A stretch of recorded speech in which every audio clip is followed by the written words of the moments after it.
कहानी शुरू एक एयरपोर्ट से होती है जहाँ पर हम एक लड़की को देखते हैं। वो अपनी फ्लाइट में जा रही थी। प्लेन रनवे पर था, लोग आ जा रहे थे, सब कुछ नॉर्मल था। मगर ये फ्लाइट कितनी खतरनाक होने वाली है अभी कुछ ही देर में हम जान पाएंगे। अब वो लड़की प्लेन में आकर अपने सामान को सेट कर रही थी, पर उससे अपना सामान रखा नहीं जा रहा था। इसीलिए उसके साथ बैठा दूसरा मुसाफिर उसकी मदद करता है और इसी बहाने से दोनों में बातचीत शुरू हो जाती है। प्लेन ने भी उड़ान भर ली थी। वो दोनों बातें करते हैं। वो लड़की खुद को मॉडल बताकर अपना तारुफ करवाती है। वो आदमी भी जो उसके साथ बैठा था खुद को म्यूजिशियन बताता है। तभी उस लड़की को बात याद आती है। वो कहती है, कुछ वक्त पहले मेरा एक दोस्त था, वो भी म्यूजिशियन था, जिसका नाम गैब्रियल था। अब गैब्रियल का नाम सुनते ही वो म्यूजिशियन आदमी कहता है, ये नाम मुझे अच्छे से याद है। इसी नाम के आदमी का मैंने बहुत सालों पहले म्यूजिक लॉन्च किया था, जो बहुत घटिया था, बुरी तरह से फ्लॉप हुआ था और मैंने उसकी बहुत बेइज्जती की थी। लड़की उससे कहती है, कहीं हम एक ही गैब्रियल की बात तो नहीं कर रहे, क्योंकि उस वक्त वो मेरा दोस्त था। यहाँ पर वो आदमी पूछता है, क्या उसका पूरा नाम गैब्रियल पेस्टरनिक तो नहीं? वो लड़की कहती है, हाँ। ये बात सुनकर वहाँ पर एक और बुरी औरत अपनी सीट से उठती है, जो एक टीचर थी, और कहती है, गैब्रियल मेरा स्टूडेंट रह चुका है, जो हर चीज में फेल होता रहता था। मुझे इसीलिए वो याद है, क्योंकि मैंने अपने 30 साल के तजुर्बे में उससे बुरा स्टूडेंट कहीं नहीं देखा। यहीं पर एक और लड़का बोलता है, हाँ मैं भी गैब्रियल को जानता हूँ, उस वक्त वो मेरे साथ ही पढ़ता था। उसकी बेवकूफियों को लेकर वो बहुत मशहूर था, इसीलिए हम उसका बहुत मजाक बनाया करते थे। टीचर कहती है, क्या ये अजीब बात नहीं है कि एक ही प्लेन में बहुत से लोग एक ही आदमी के बारे में बात कर रहे हैं? तभी एक और आदमी पीछे से उठता है और कहता है, गैब्रियल को तो मैं भी जानता हूँ, वो मेरे पास काम करता था, बहुत ही साइको इंसान था, मैंने इसीलिए उसे जॉब से निकाल दिया। अब म्यूजिशियन को भी शक हो रहा था। वो उठकर पीछे की तरफ देखता है और प्लेन में बैठे सभी मुसाफिरों से पूछता है कि गैब्रियल को कौन कौन जानता है। हैरान करने वाली बात ये थी, सब के सब हाथ उठाते हैं, क्योंकि कहीं ना कहीं कभी ना कभी वो गैब्रियल से मिले थे और उसको जानते थे। अब वो म्यूजिशियन आदमी पूछता है, क्या यहाँ पर बैठे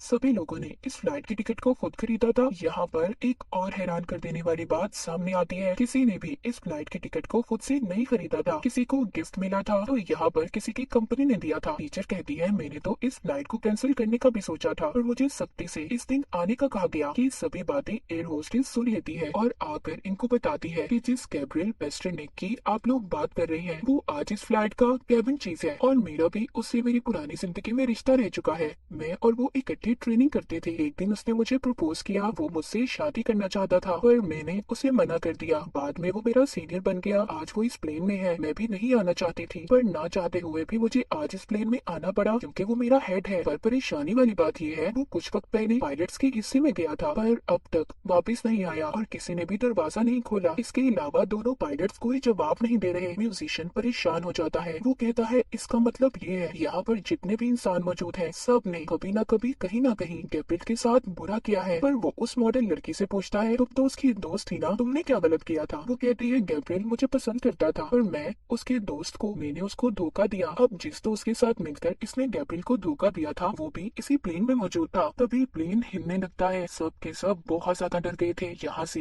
एक बूढ़ा आदमी उठता है और पायलट के हिस्से में जाकर गैब्रियल को आवाज देता है, कहता है, प्लीज दरवाजा खोलो। वो यहाँ पर खुद का गैब्रियल से रिश्ता बताता है कि मैं एक दिमाग का डॉक्टर हूँ। जब गैब्रियल सब चीजों से परेशान हो गया, तो वो मेरे पास अपना इलाज करवाने आया करता था, पर बाद में मैंने अपनी फीस बढ़ा दी और फिर गैब्रियल ने मेरे पास आना भी छोड़ दिया। लेकिन मुझे उसका इलाज करते हुए पता चला उसकी दिमागी हालत उसके माँ बाप की वजह से खराब थी, क्योंकि उन्होंने कभी उसके साथ अच्छा सलूक नहीं किया।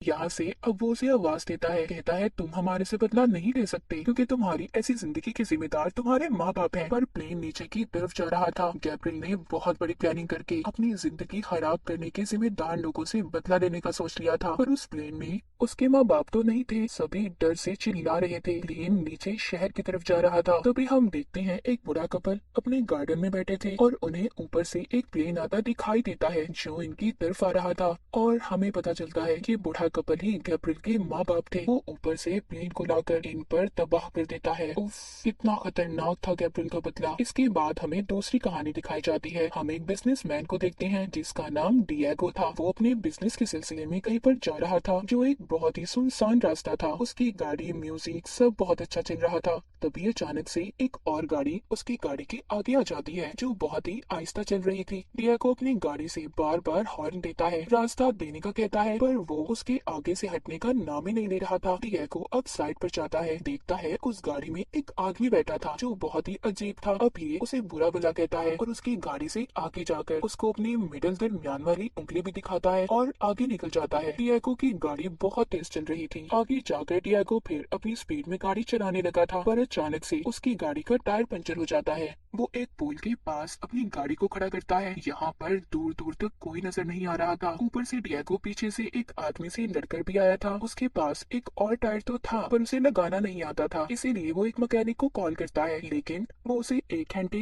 बाद आने का कहता है। अब डिएगो खुद ही टायर लगाने की कोशिश कर रहा था। इससे पहले वो टायर लगाकर उसके सारे स्क्रू जोड़ पाता, तभी वहाँ पर वो ही पुरानी गाड़ी आ जाती है जो इसे पीछे भी तंग कर रही थी। डिएगो डर गया था, इसीलिए वो जल्दी से जाकर अपनी गाड़ी में बैठ जाता है। वो दूसरी गाड़ी में बैठा आदमी उसकी गाड़ी के आगे अपनी गाड़ी रोकता है और डिएगो के पास आता है। वो उस आदमी से डरा हुआ था। वो कहता है, मुझे माफ कर दो, मुझे तुम्हें बुरा भला नहीं कहना चाहिए था। पर वो आदमी बहुत गुस्से में था और रेंच लेकर उसकी गाड़ी का शीशा तोड़ने लगता है। डिएगो बहुत डर गया था। वो पुलिस को भी कॉल करता है, पर नेटवर्क नहीं आ रहा था। उस आदमी का शीशा तोड़कर दिल नहीं भरा था, वो और भी उल्टी सीधी हरकतें कर रहा था। डिएगो को ये सब देखकर बहुत बुरा लगता है। जब वो आदमी अपनी गाड़ी में बैठता है, ये पीछे से आधी लगे टायर से ही अपनी गाड़ी स्टार्ट करके उसकी गाड़ी को धक्का मारता है, जिससे उसकी पुरानी गाड़ी पूल में जाकर गिरती है और वो भी जख्मी हो गया था। फिर डिएगो वहाँ से जाने लगता है, पर अभी भी उसका गुस्सा ठंडा नहीं हुआ था। वो दोबारा से अपनी गाड़ी उस आदमी की तरफ मोड़ता है और उसे मारने की कोशिश करता है। इससे पहले वो कुछ कर पाता, डिएगो का टायर खुल गया था। उसकी गाड़ी भी पूल में जाकर गिरती है। वो आदमी अब इसकी गाड़ी में आकर इसे बहुत मारता है और सीट बेल्ट से इसका गला भी बांध देता है। उस आदमी का गुस्सा अभी शांत नहीं हुआ था। वो पेट्रोल टैंक में आग लगा देता है ताकि डिएगो वहीं पर मर जाए। जैसे ही वो जा रहा था, डिएगो पीछे से आकर उसकी टांग को पकड़ लेता है, जिससे दोनों ही गाड़ी में फंस गए थे। वहीं बाहर अब तक डिएगो का मैकेनिक भी आ गया था, लेकिन तभी वहाँ पर एक जोरदार धमाका होता है जिसमें डिएगो और वो आदमी मर गए थे। जब वो मैकेनिक पुलिस को बुलाता है, वहाँ पर आकर वो लोग आग बुझाते हैं तो देखते हैं गाड़ी में उन दोनों के स्केलेटन ढांचे ही बचे थे। जैसे ही वो दोनों बैठे थे, पुलिस ऑफिसर उन्हें देखकर कहता है शायद दोनों एक दूसरे को बचाने की कोशिश कर रहे थे, पर ये नहीं जानते थे कि दोनों ने बदले की आग में एक दूसरे को खत्म कर दिया था। तो ये सबक हम सब के लिए है कि अगर हम अपनी जिंदगी में छोटी छोटी गलतियों को नजरअंदाज कर दें तो हम बड़ी मुसीबतों से बच सकते हैं। जैसे डिएगो अगर उस पागल आदमी को नजरअंदाज कर देता तो आज उसके साथ ये सब कुछ ना होता। इसके बाद हम तीसरी कहानी को देखते हैं, साइमन नाम के एक इंजीनियर की कहानी जो बड़ी बड़ी बेकार बिल्डिंग्स को बॉम्ब लगाकर उड़ाया करता था। आज एक आम सा दिन था। साइमन को उसकी वाइफ की कॉल आती है जो उससे कहती है कि आज तुमने घर केक लेकर आना है क्योंकि हमारी बेटी का बर्थडे है। अब साइमन एक बेकरी के पास अपनी गाड़ी को रोकता है और केक लेने चला जाता है, लेकिन इसी दरमियान उसकी गाड़ी कंपनी वाले ले गए थे क्योंकि उनका मानना ये था कि उसने गलत जगह पर अपनी गाड़ी को खड़ा किया है जहाँ पर खड़ा करने की इजाजत नहीं थी। वो अब टैक्सी लेकर टैक्स अथॉरिटी के ऑफिस जाता है, जहाँ पर वो जाकर कहता है कि उसकी कोई गलती नहीं थी, मेरी गाड़ी को बगैर गलती के क्यों उठाया गया, तो मैं आप लोगों को कोई फाइन जुर्माना नहीं दूंगा। वहाँ पर बाकी के लोग भी उनसे यही कह रहे थे, पर वो फाइन देने वाला आदमी कहता है सर आपको जुर्माना तो देना होगा वरना आपको और पैसे अदा करने पड़ेंगे। साइमन के पास कोई और रास्ता नहीं था, इसीलिए वो जुर्माना देकर अपनी गाड़ी को छुड़वा लेता है, पर ट्रैफिक की वजह से साइमन जल्दी घर नहीं पहुँच पाता। घर पर उसकी बेटी एक छोटी सी पेस्ट्री से अपना बर्थडे सेलिब्रेट कर लेती है। वो जब घर आता है तो उसकी वाइफ उससे बहुत नाराज थी क्योंकि साइमन हमेशा से ये मानता था कि हमारी गवर्नमेंट ईमानदारी से काम नहीं करती और इन्हीं चक्करों में लगा रहता था। अगले दिन वो गवर्नमेंट ऑफिस पहुंचता है ताकि अपने ऊपर लगे गलत जुर्माने की शिकायत कर सके, पर यहाँ पर गवर्नमेंट ऑफिसर उससे कहता है जो आपका जुर्माना है आपको किसी भी हाल में देना है। ये बात तो सुनकर साइमन भड़क गया था और उस पर हमला कर देता है। वहाँ खड़े लोग सब उसको हौसला दे रहे थे, लेकिन इतने में पुलिस आ जाती है जो उसको गिरफ्तार कर लेती है। पर थोड़ी ही देर में साइमन का दोस्त पुलिस स्टेशन जाकर उसको छुड़वा लेता है, मगर अब ये खबर अखबार में भी छप चुकी थी, इस वजह से उसे नौकरी से भी निकाल दिया जाता है। उसकी वाइफ भी डाइवोर्स तलाक के केस को फाइल कर देती है। उसको उसकी बेटी की कस्टडी भी नहीं मिलती क्योंकि उसके पास अब कोई नौकरी भी नहीं थी। उसको इसके अलावा कोई भी नौकरी नहीं दे रहा था। एक दिन दोबारा से उसकी गाड़ी को कंपनी वाले उठा कर ले जाते हैं, हालांकि इस बार भी कोई उसकी गलती नहीं थी। वो इस बार चुपचाप बिना कुछ बोले अपनी गाड़ी को छुड़वा लेता है, मगर इन सब की वजह से उसकी उसके दिल में काफी गुस्सा था, क्योंकि इन्हीं की वजह से उसकी नौकरी, फैमिली, उसका बनाया गया मुस्तकबिल सब कुछ तबाह हो गया था। वो एक रात जाकर अपनी गाड़ी में कुछ तब्दीलियां करता है